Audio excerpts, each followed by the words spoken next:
Hey, how are you doing? Great afternoon. Greetings.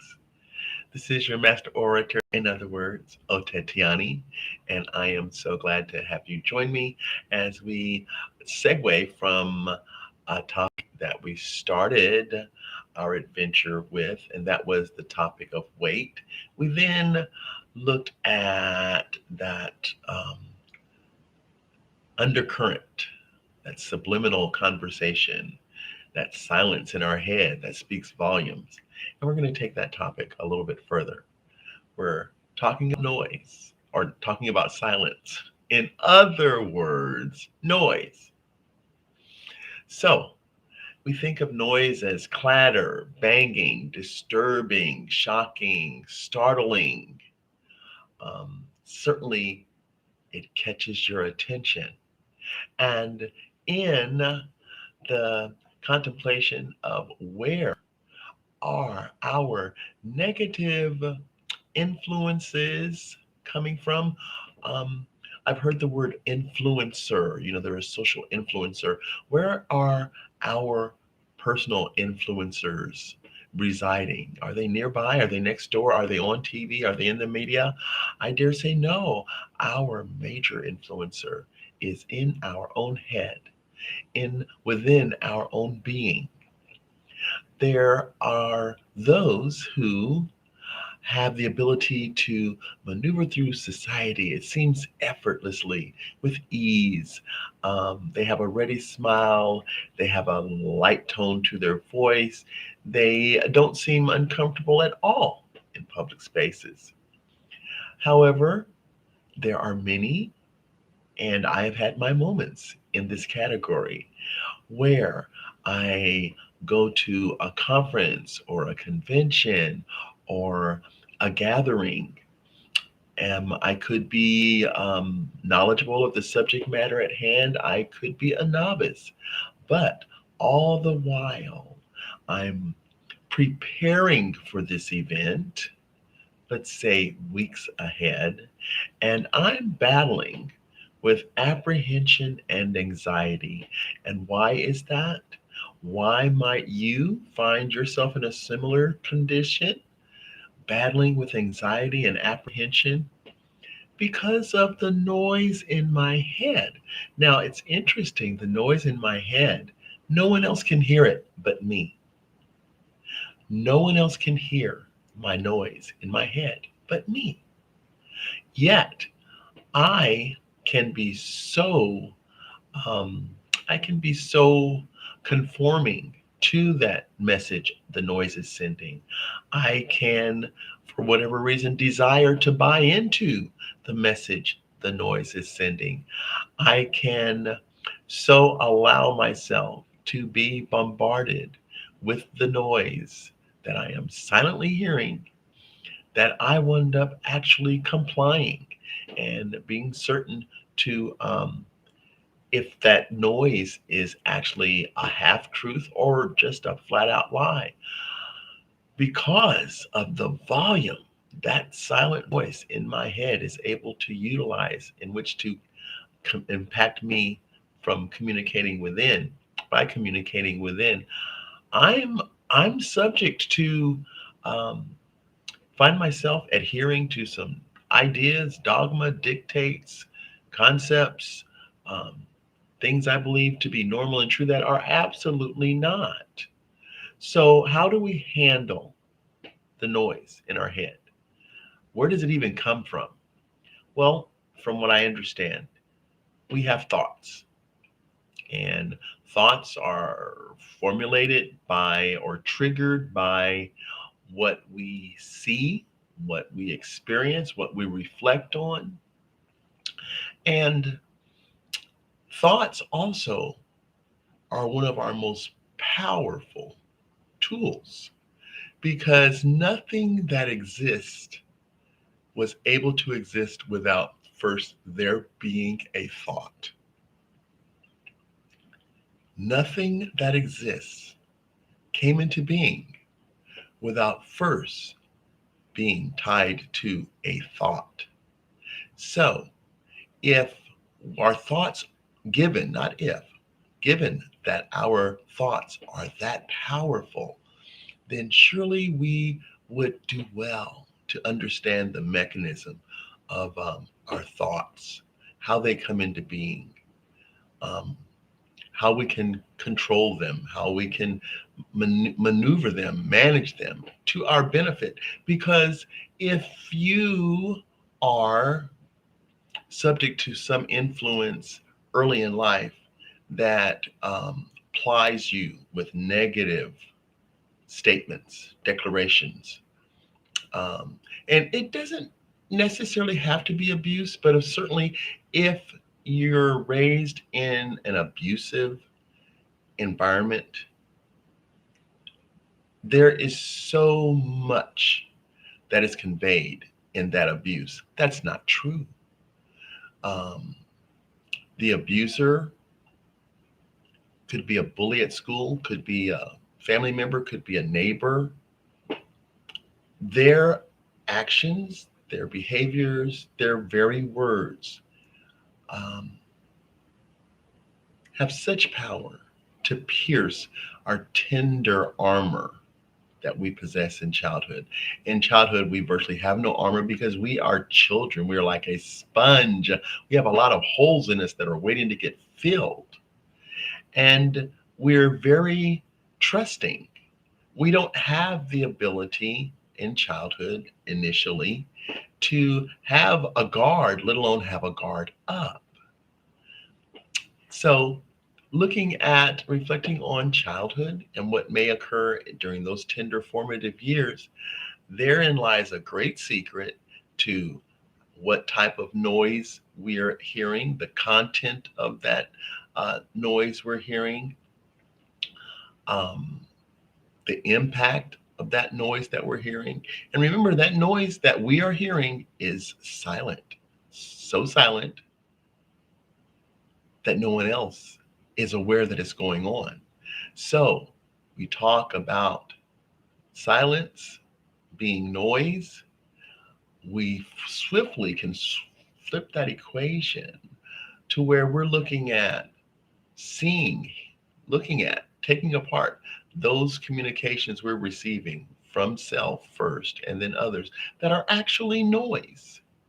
They're designed to distract, to disable, to disarm, to startle, to stop us in our tracks. We don't want to be halted in our tracks. We want to be putting one foot forward at all times because any journey of 1,000 steps starts with the first step. So, in dismantling some of what may be plaguing us in our daily walk, it could be a simple manner of dismantling the noise that speaks so loudly, yet no one else can hear it, to stop it or even to tell us, hey, you shouldn't be meditating on that. You should not perhaps see it that way.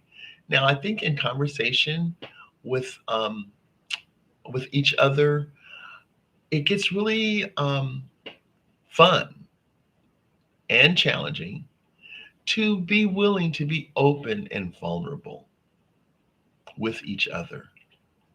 And I dare say, as challenging as it is to be open and vulnerable and authentic in our communication with others, that really gets doubly difficult to try to pierce our own, that which comes from within ourselves, our own contributions to our particular brand of madness. And is madness a bad thing? Well, that's another topic for another day, I believe. So I'm going to just stick with silence today, talking about silence, in other words, noise. You know, deep breathing is such a great way to stop the noise. Because you know what? For every thought, I betcha there's an exhale or an inhale. Now, I wonder if there's some kind of science we could look at to ascertain whether inhaling clears the thought or does exhaling cleanse and clear our thought waves so that we're able to sift through that which is noise and discard it. Break it down into its smallest components. For example, let's talk about my hair. Sure, let's talk about my hair. Um, and you'll see right there. I can't even start talking because hair is such a personal thing and it's such a public thing. And we put so much, the media puts so much into hair. It's like you're supposed to walk around and your hair is supposed to stream behind you with from an invisible, well, they're all invisible, from a breeze. There's supposed to be a constant breeze doing this number to your hair, right? That's what the commercials would lead you to believe. But my hair is natural. I don't have anything on it but water and some kind of, something conditioner to do something to it. But it's just natural. It comes right out of my head. And I used to perm my hair in order to, let's see. You know why I really permed my hair? My mom permed my hair because my hair was so thick and difficult. It was just a nightmarish situation for both of us when it came time to do my hair. Then when I got into junior high, I was able to, you know, do my own hair. I could make my own ponytails and braids and things like that. And my mom permed my hair to give me, make it easier for me to take care of my hair and get up and go to school. I think that was it. At any rate, I liked my hair being permed because it gave me, I could make any hairstyle that I wanted. I could have straight, I could have curly, I could have wavy, and I could do all those things by using curlers or rollers or perm rods or whatever. But you may have heard of that infamous film featuring, who was it? Was it Chris Rock with the movie about hair? I can't remember the name of it. Sorry. If you remember, put it in the chat room. There you go. Interact with me. But yeah, I